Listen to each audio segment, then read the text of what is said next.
So దీనివల్ల Gulf దేశాల్లో ఉన్నటువంటి మన లక్షలాది మంది ఎన్ఆర్ఐలు ఎవరైతే ఉన్నారో వాళ్ళు చాలా ఇబ్బందులు పడుతూ ఉన్నారు. వాళ్ళ ప్రాణాలకు కూడా ముప్పు ఉన్నటువంటి పరిస్థితి ఉంది. సో ఇలాంటి టైంలో ఈ వార్ లైక్ సిచ్యువేషన్లో భారత్ ఒక మాస్ ఎవాక్యుయేషన్కి ఏమైనా ప్లాన్ చేయాలంటారా? లేదనంటే ఇంకా అంతవరకు రాలేదు అని కాస్త సంయమనం పాటించాలా అంటారా? ఇప్పుడు మాస్ ఎవాక్యుయేషన్ అవకాశం లేదు. ఎందుకంటే మన వాళ్ళు ఈ గల్ఫ్ దేశాల్లో 93 లక్షల మంది పనిచేస్తున్నారు. దాని తర్వాతనే అమెరికా 93 లక్షల మంది పనిచేస్తున్నారు. ఈ 93 లక్షల మంది ఎవాక్యుయేషన్ మనం ఉద్యోగాలు ఇచ్చే పరిస్థితుల్లో లేవు.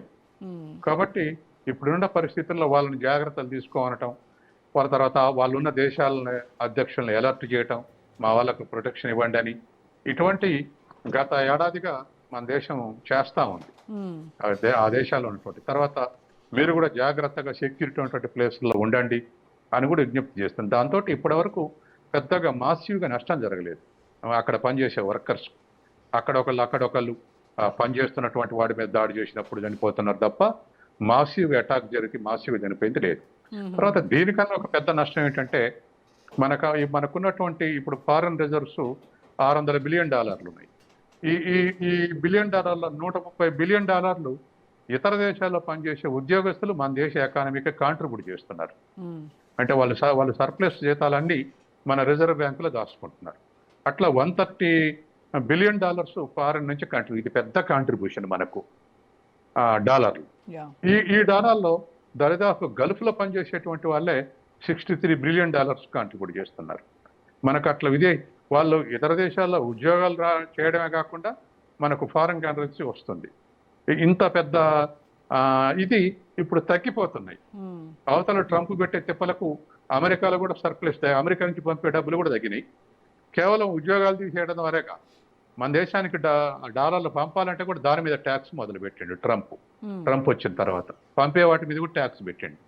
దాంతో యుఎస్ నుంచి ఎటువంటి మనకు కావాల్సినటువంటి క్రెడిట్స్ తగ్గినాయి. తర్వాత గల్ఫ్ దేశాల నుంచి మరింత తగ్గిపోతుంది. కాబట్టి అట్లా మనకు ఫారెన్ కరెన్సీ కూడా స్కేర్సిటీ లేదా సప్లై తగ్గిపోతుంది. ఇది కూడా ఒక పెద్ద నష్టం మనకు. ఓకే సార్, ఇప్పుడు ప్రజెంట్ సిచ్యువేషన్ చూస్తే మీ అంచనా ఏంటి సార్? అంటే ఇలాంటి పరిస్థితుల్లో కూడా ఇంకా బ్యాక్ ఛానల్ డిప్లొమసీకి ఏమైనా అవకాశం ఉందంటారా? లేదంటే రెండు దేశాలు కూడా కంప్లీట్గా వార్ఫేర్ దిశగానే వెళ్తాయనుకుంటున్నారు? ఇప్పుడు రెండు దేశాలు కూడా ఏ దేశమైనా యుద్ధం ఆపక తప్పదు. సెకండ్ వార్ వాడు, ఫస్ట్ వరల్డ్ వార్ అయినా, ఇంకా రీజనల్ వార్స్ అయినా ఏదైనా తగ్గినాయి. ఇరాన్ శక్తి మేరకు పోరాడుతుంది కాబట్టి అది ఇంకా కొంత ఎక్స్టెన్షన్ అవుతుంది. కాబట్టి ఇరాన్ని ఆక్యుపై చేసేంత వరకు అమెరికా దాడులు చేస్తూనే ఉంటుందా? లేక ఇప్పుడు ఎందుకంటే ఆక్యుపై చేయాలంటే భూతల యుద్ధం ప్రారంభించాలి. వాయుసేన ద్వారా అటాక్ చేస్తే ఇట్లా బాంబింగ్ చేస్తుంటుంది. అంతవరకే అమెరికా శక్తివంతురాలు, ఇరాన్ మీద శక్తివంతురాలు ఎయిర్ వార్ఫేర్లో. కానీ భూతల యుద్ధం స్టార్ట్ చేస్తే చాలా ప్రతిఘటన ఎదుర్కోవాల్సి వస్తుంది అమెరికన్స్.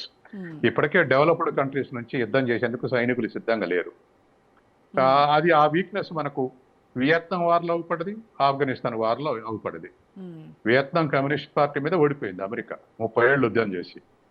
అట్లాగే ఆఫ్ఘనిస్తాన్లో తాలిబాన్ల మీద కూడా ఓడిపోయింది. దేశం విడిచి వచ్చింది. మాకు $1.7 ట్రిలియన్ ఖర్చు అయింది, ఫలానా ఇంతమంది సైనికులు చనిపోయారు, మాకు ఈ ఆఫ్ఘనిస్తాన్ అవసరం అని చెప్పేసి 20 ఏళ్ల తర్వాత రియలైజ్ అయ్యి అది కూడా వెనక్కిపోయింది. అక్కడ కూడా ఇరాన్లో అంతకన్నా ఎక్కువ ప్రతిఘటన ఉండే అవకాశం ఉంది. ఎందుకంటే వెల్ ఆర్గనైజ్డ్ IRGC ఉంది అక్కడ. కాబట్టి భూతల యుద్ధం ద్వారా ఆక్రమిస్తేనే ఆక్రమించినట్టు. ఇట్లా బాంబింగ్ చేస్తే ప్రజల మీద చేయలేరు, వాళ్ళ ఇన్ఫ్రాస్ట్రక్చర్ మీద చేస్తారు. కానీ IRGC మాత్రం ఇప్పుడు యుద్ధం జరుగుతున్నటువంటి తీరు చూస్తూ ఉంటే, అంటే రోజు రోజుకి అది టెక్నాలజీని పెంచుకుంటా ఉంది, డిజిటల్ వార్ఫేర్ దిశగా యుద్ధం జరుగుతూ ఉన్నాయి కదా. ఇప్పుడు భూతల యుద్ధాలు సాధ్యం అంటారా? అమెరికా అందుకు యుద్ధం ఇష్టపడలేదు, లేకపోతే ఇప్పటికే స్టార్ట్ చేసేది. ఇష్టపడలేదు. ఇరాన్ నుంచి ప్రతిఘటన ఎక్కువ ఉంటుంది, వాళ్ళు కూడా నష్టపోయి ఇప్పుడు వాళ్ళ వైపు నష్టం లేకుండా బాంబింగ్ చేస్తుంది కదా. కాబట్టి అట్లా యుద్ధం స్టార్ట్ చేస్తే అమెరికా కూడా 50% ప్రాబబిలిటీ ఉంటుంది నష్టపడేందుకు. కాబట్టి ఇప్పుడు రష్యాను చూశాంగా, భూతల యుద్ధం చేసి యుక్రెయిన్ మీద రష్యా బలమైన దేశమైనా నష్టపోయింది ఓవర్ కాన్ఫిడెన్స్ తోటి భూతల యుద్ధం చేసి. బెలారస్ నుంచి దాడి చేసి ఏదో డొంటస్కీ అనేటువంటిది ఒకటి రెండు రీజియన్స్ రష్యా ఆధీనంలోకి వచ్చినప్పటికీ చాలా మంది సైనికులు నష్టపోయారు. అటువంటి జరగకుండా, ఇటువంటి ఎక్స్పీరియన్సెస్ జరగకుండా వార్ ఎయిర్ వార్ఫేరే చేస్తా ఉంది. ఓకే. అంటే మిడిల్ మ్యాన్‌షిప్ చేయడానికి ఏవైనా దేశాలు ముందుకొచ్చే అవకాశం ఉందంటారా? ఇప్పటికి విజ్ఞప్తి చేసినట్టు సరిపోయింది. చైనా గాని, రష్యా గాని విజ్ఞప్తి చేస్తున్నాయి. అంత మిగతా దేశాలు 1, 2 న్యూట్రల్‌గా ఉన్న దేశాలు కూడా అవి వెనక్కు తగ్గినాయి. అందుకని ఇప్పుడున్నటువంటి పరిస్థితుల్లో డైరెక్ట్‌గా ఇన్వాల్వ్ అయ్యే పరిస్థితి లేదు. చైనా మొత్తం తన ఎకనామిక్ డెవలప్‌మెంటే చూసుకుంటుంది. దానికి ఫస్ట్ ఇంపార్టెన్స్ ఇస్తుంది. ఈ వల్ల ఈ యుద్ధం వల్ల మరింత ఇంబ్యాలెన్స్ వచ్చింది చైనాకు, అమెరికాకు మధ్య. అమెరికా ఇప్పటికి చైనా 179 దేశాలకు అప్పులు ఇవ్వగలుగుతుంది. అందులో పెద్ద అప్పు తెచ్చుకుంది ఎవరంటే అమెరికానే. చైనా నుంచి పెద్ద బాకీదారు ఎవరంటే అమెరికానే.